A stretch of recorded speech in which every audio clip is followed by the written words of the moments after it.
Hi, this is Michelle with Pedal&Root Farm in Northwest Arkansas, and we did a workshop on making vanilla.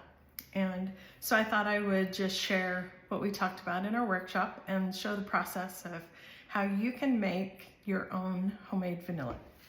So I start with the container, glass container, and you can find these with the little ceiling locking mechanism.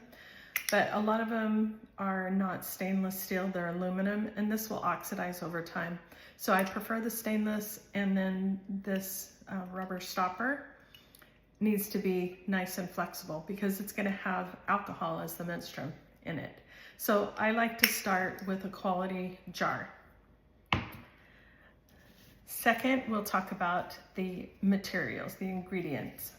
We use rum for our class, and this is 80 proof rum. So when you look at the proof number, it's how much of a percentage of this liquid is alcohol and how much is water. So 80 proof is 40% alcohol and 60% water. So 100 proof is 50% alcohol, 50% water. 200 proof, which is called a culinary solvent, is probably not something that you want to use, but I use it for making tinctures. 200 proof is 100% alcohol. So by starting with 100% alcohol, it's less to ship. I can buy it through a supplier and have it shipped to my home. And then I can dilute it according to what I'm using it for. But this is something you can just buy locally, and it is 80 proof rum. Next is your vanilla bean. So there are lots of places that you can buy the vanilla bean, and you can see it's shriveled. It should be still flexible, and that's it. So we're gonna start with a little bit of background on where vanilla beans come from. So vanilla bean comes from an orchid. Planifolia is the name of the vanilla planifolia is the name of the orchid. So it's traditionally found in Mexico, but it was probably bartered at the pre-Columbian times and brought to Florida through trade. And now it grows wild in the cypress swamps and in the hammocks in southern Florida. And so you're thinking it's going to be along that tropical belt that vanilla orchids grow native, just in the wild. So you'll find them in Madagascar, on the island of Bourbon, I think that's what it's called, and Tahiti are just a few of the places. So a vanilla orchid blooms one day. So if it doesn't get pollinated within 12 hours, it won't grow into a vanilla bean. But there are some native stingless bees that are the natural pollinators for vanilla orchids, and so they will take care of the pollination job, and then it takes 9 to 10 months for the seed pod to form and grow. And then when it's harvested, they wrap them up in plastic for about 6 weeks and let them sweat and put them under heat or put them in the sun. And after that 6 weeks, then they're dried for about 3 months. So it really takes a solid year for you to be able to purchase a nice dry vanilla bean to make your vanilla. So that's why it's expensive.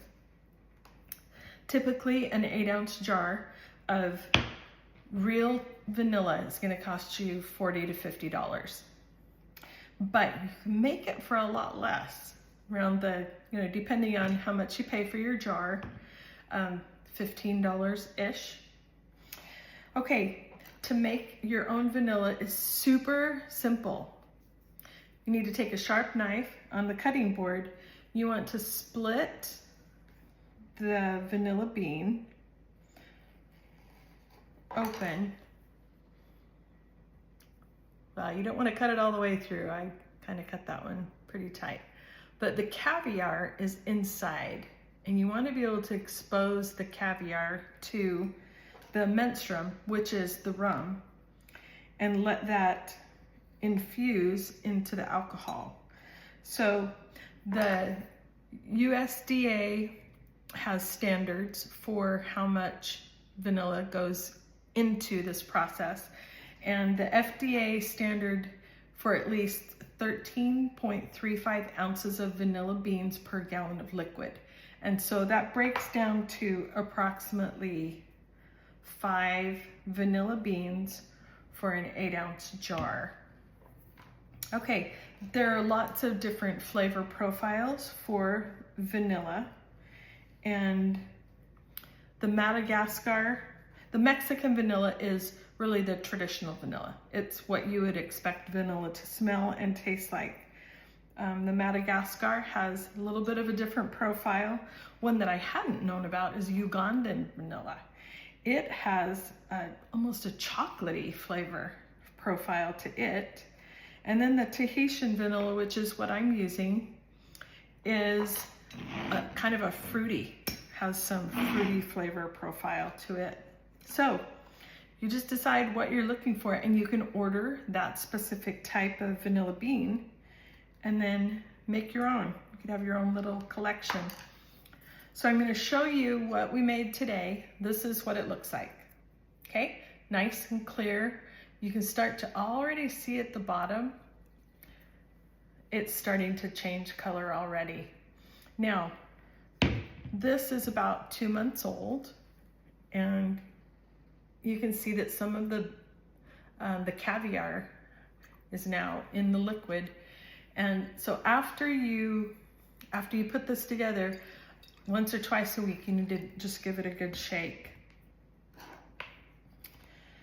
Okay, the Tahitian vanilla beans are kind of wide and flat, and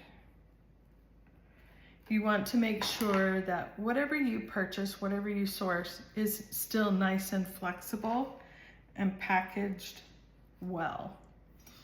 Okay, so I've got the beans in the jar. And it really is this simple. Just add the rum or whatever alcohol you're going to use at least 80 proof, and fill it up. Make sure you label it. You're going to need to let this sit for minimum 4 months. It's better if you can go 6 months to a year. So now that that is locked down nice and tight, I'll put the label on. And if you want to give vanilla to people for Christmas next year, now's the time to get these started so that they're ready to use. I keep I call it the mother jar. After I finish some vanilla, you don't want to just add more alcohol to it because it's not going to have the right strength. So I take my old beans and put them into one jar, and I'll mix all different kinds of vanilla beans in that jar. But this is about as dark as you would expect your finished vanilla to be. You can see that this is still golden amber, and this is brand new. So when it gets about 6-8 months, it gets about this dark, then you can start using it. But this mother jar is going to be all different flavor profiles, and I just keep adding more beans. After these finish, I'll take the beans out, add them to my mother jar, and start a new fresh jar. So I hope you have enjoyed learning a little bit about making your own vanilla, and hope you jump in and give it a try.